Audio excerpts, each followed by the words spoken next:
Hey guys, this is OddOneGaming. This is going to be another Dragonheir SilentGods video. In today's video, I want to show you something again that is going to be regarding the last boss, the endgame boss, the Undying Inferno Cyprium, aka the Resurgent Dragon. Okay, so this one has started, and depending on your server, you might have a few more days to actually do it, or if you're in a server like me, this is day 2 and it's already at almost 50% down. The thing is, after it goes past the 50%, you can see over here that the difficulty will be increased. So I'm not sure by how much, but I guess we're gonna see that. However, it doesn't matter the difficulty. If you're playing, if you're still in the first 50% or if you're in the next 50%, the boss will have the same skills and you're gonna need the same mechanics. Okay, so I'm gonna do a dedicated video maybe after this one for tomorrow, that kind of, I don't know, call it the Ultimate Resurgent Dragon Guide or something like that, where I'm gonna go over everything that you kind of need for this boss. But if you look through his skills, basically you're gonna see that what you're gonna need is either somebody has a cleanse that can cleanse 2 debuffs, that goes after the 2 AoEs, where he lands the recharge speed penalty and the defense penalty, or you need somebody that brings you some debuff immunity. Okay, that can help you as long as it's on for 10 seconds. It can last for covering both of these ones, and then after that you're good. At the same time, because of this one over here, you're gonna need some ways of influencing your ultimate energy or the boss's ultimate energy, which there's plenty of ways to do it again. There's even like 2 artifacts that do that. But like I said, I'm not gonna talk about that one today, but I want to show you this team. Okay, so this team is really good.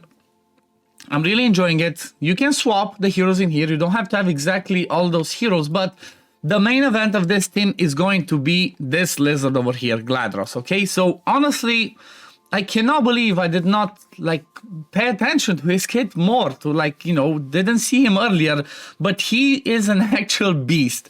The thing that he brings is insane, because another one of those things that's really good for this boss is to have a shield, because every time the boss does damage to you, he takes away part of your max HP, depending on, I think it's like 10% of the damage that he does.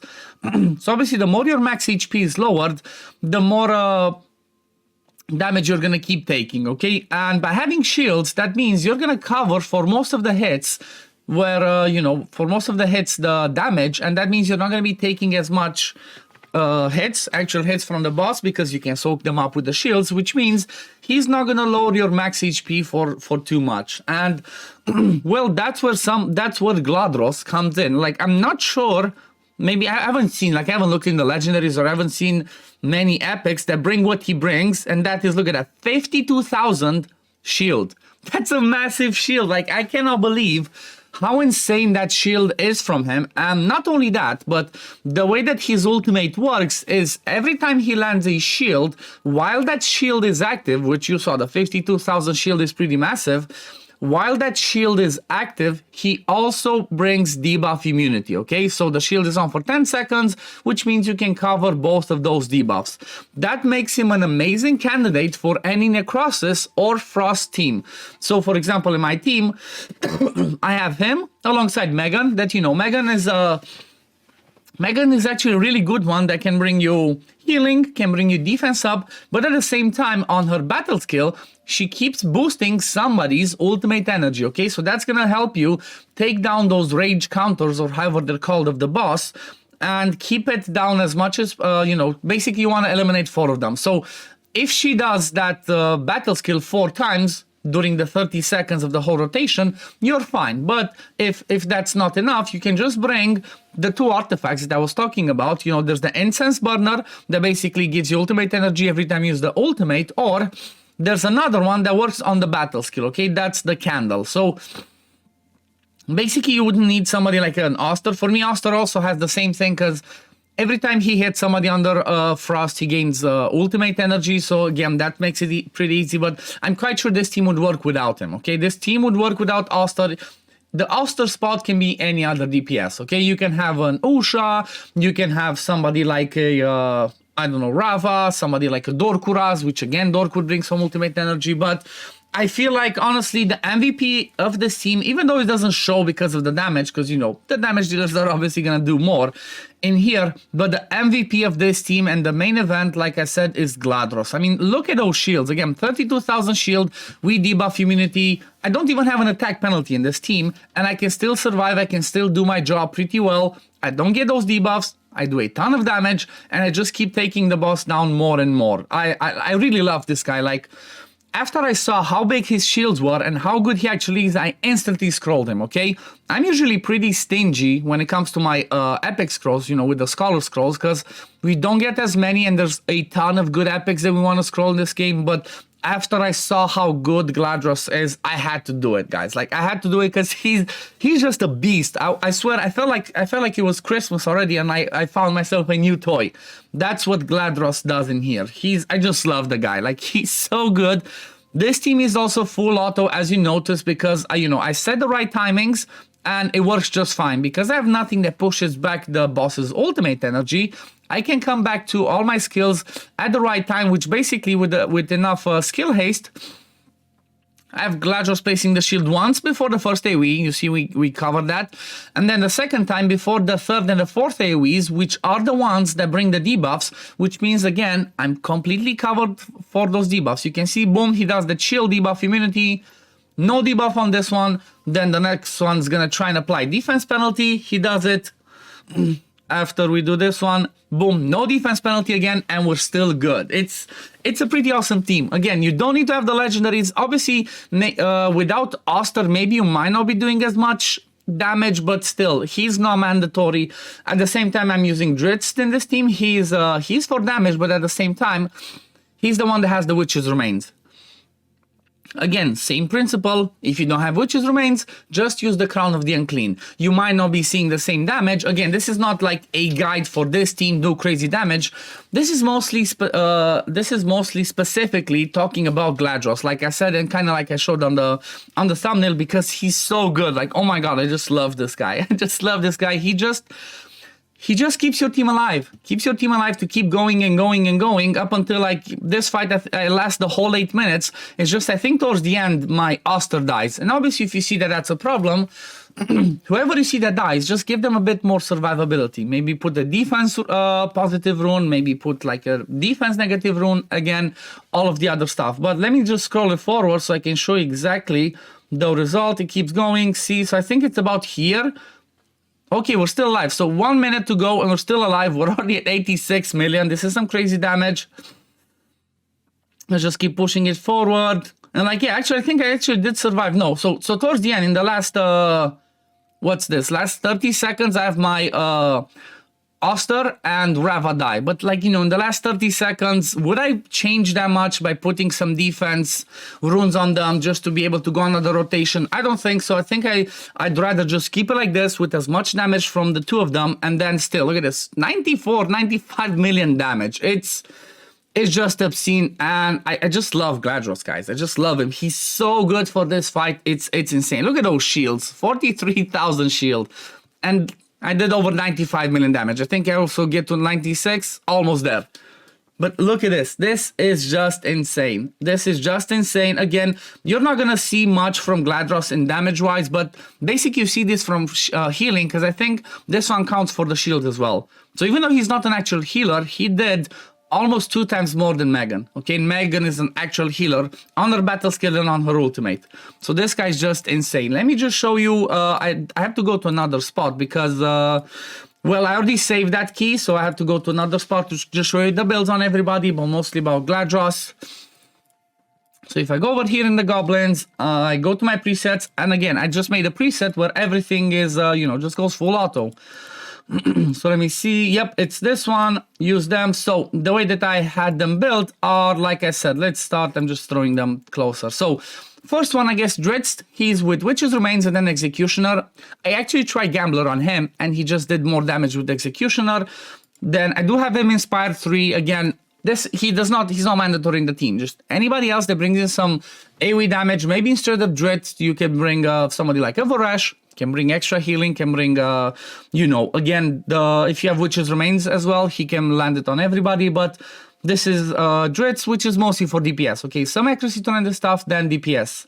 Then the next time Oster, which again, Oster can be any other Frost DPS, like whoever's your best Frost, or Necrosis DPS, because you want to keep that synergy, okay? You want to keep the 5 synergy so you get more damage, more elemental damage, more total damage, and more damage reduction, okay? That's why 5 elements are really important. And honestly, being the end game part of this rotation of this season of the game, you should be able to do something like this, or you should aim to do something like that. So he's just, like I said, straight up damage. Eyeball of the Giant, Executioner again. I don't care about his accuracy because he's not going to be the one landing Frost. The people that land Frost are Dritz on his battle skill, because I already have accuracy on him because of Witch's Remains. And then there's Rava. Rava, again, she's the one that's kind of like the Frost enabler. No scrolls on her, but she does Frost on this one, Frost on this one. So, you know, she's basically in there just for that, for enabling Frost and doing some damage. As you saw, she did some damage. Like, what was her damage again? 17% of it. Not so bad. And I also gave her the Incense Burner because I don't have scrolls on her, so she comes back to that ultimate more often. Plus, getting that extra ultimate energy is going to help you, like I said, as one of the artifacts, for the boss's passive, that rage counter to take it down before he does the ultimate. So he's weakened for those extra 5 seconds. And also gave Rava Brotherhood Spirit, so she boosts the attack of everybody every time she does the ultimate. Then the next one's gonna be Megan. Megan is in the Ancestral Protection. This one actually helps. Having Ancestral Protection, at least one hero in your team in there, helps you mitigate some of that damage and keep everybody else alive. So it could be your tank that brings utility, it can be your healer or whoever.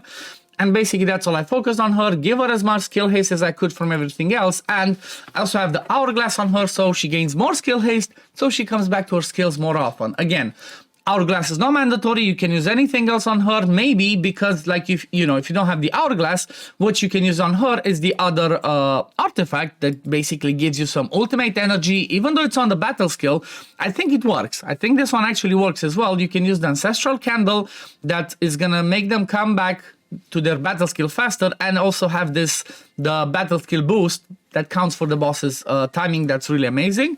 And then the last one is Gladros, the main event. He's like I said, he's just a monster. The thing with him is this one. So he grants a 300% attack, 4% max HP shield to each ally within range. It's a pretty good range, you know, it's the diamond shape one. And this is the amazing part.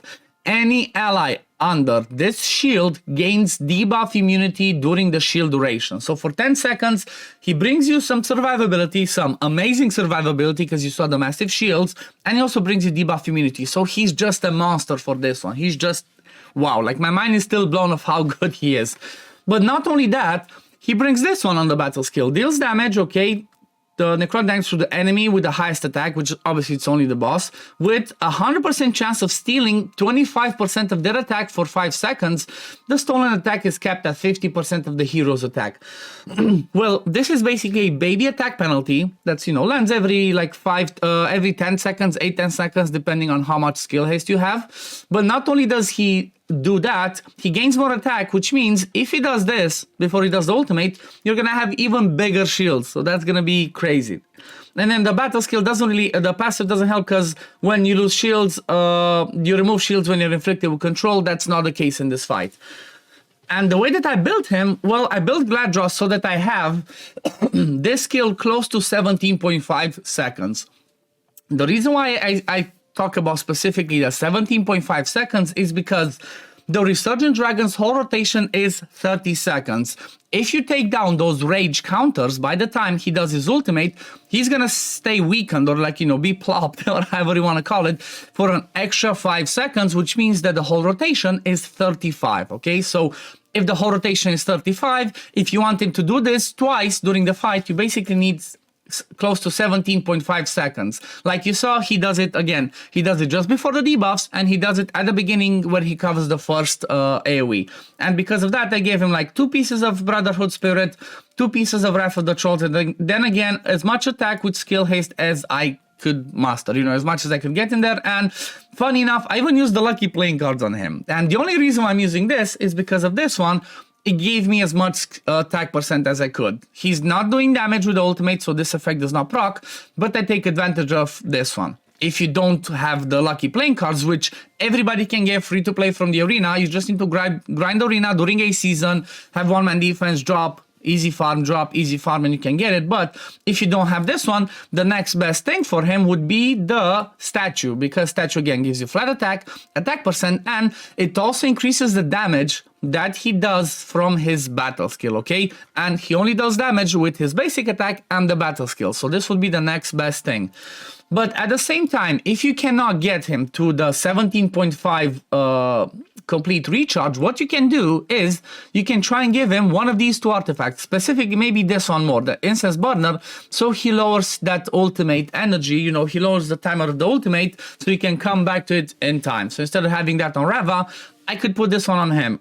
Accuracy doesn't benefit me, but I would get more HP and, you know, it would still influence part of that shield.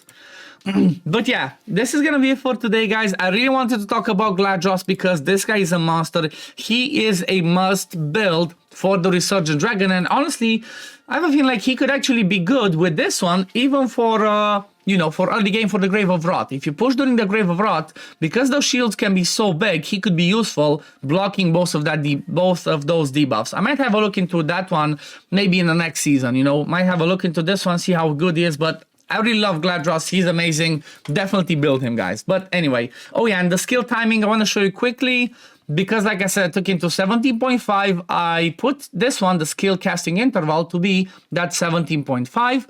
And the only thing that you have to do if you're going to use this comp specifically is you have to wait to use his initial one. As you see me, I manually at the beginning, I basically have him do the first shield, if we slowly get there, over here, okay, just before he lands the first debuff. Boom, 4 shields, then like I said, next one's gonna come in and land over here, cover the first AoE, then every time he should come back to it at the right timings. But yeah, anyway, this is gonna be it for the video today, guys. Thank you all for watching. I hope you enjoyed it. I hope this, you know, I hope this gave you an idea. I hope this makes you build Gladros if you actually have him, because he is a beast. You can just use him as the main core of the team and then build Frost or Necrosis team around him, whichever is going to be your best one, and then just destroy the Resurgent Dragon. But anyway, this is going to be it for the video today, guys. As always, if you do enjoy my content, don't forget to like this video, subscribe to the channel to see when I upload next, and I'm going to see you on the next one. Peace, love, take care, everyone. Bye, guys.